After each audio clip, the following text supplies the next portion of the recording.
నేను చేసుకోండి అయినా. ఎందుకో? ఆ అమ్మాయి అందంగా లేదు. నువ్వు కూడా లేదు కదా. హా, అదంతా నాకు తెలియదు. నాకు అందమైన అమ్మాయి కావాలా. ఇదే మాట ఆ అమ్మాయి చెప్తే ఏం చేస్తావో? నాకు అందం కావాలా. ఎంత కావాలా? ఇంత ఇంత కావాలా? దానికి రెండింతల అందమైన అమ్మాయిని చూపిస్తాను పద. ఏంది అందమైన అమ్మాయి అని చెప్పి ఈ చెట్టు కిందకి తీసుకొచ్చినవే? ఈ చెట్టు కిందనే నీకు జ్ఞానోదయం అవబోతుంది. అమ్మ అందంగా ఉంటదా? మా అమ్మకేమే మహారాణి లాగా ఉంటాది. సరే ఇప్పుడు నిజాలు మాట్లాడుకుందాం. మీ అమ్మ పొలికే నీకు వచ్చింది. నువ్వే అందంగా లేదని ఫీల్ అవుతున్నామంటే మీ అమ్మ కూడా అందంగా లేనట్టే కదా. మరి నీకెందుకు మీ అమ్మ మహారాణిలా కనబడతా ఉంది? నీకే కాదు, ఈ ప్రపంచం నుండి ప్రతి బిడ్డకి తన తల్లి అందంగానే కనబడుతుంది. కారణం అమ్మ రూపం కంటే అమ్మ మనసు అందంగా ఉంటది కాబట్టి.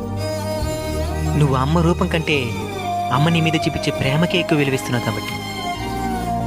అమ్మాయి అందంగా ఉందో లేదో కదా చూడాల్సింది, నిన్ను అమ్మలా చూసుకోగలదో లేదో మాత్రమే చూడాలి. సరే మామ.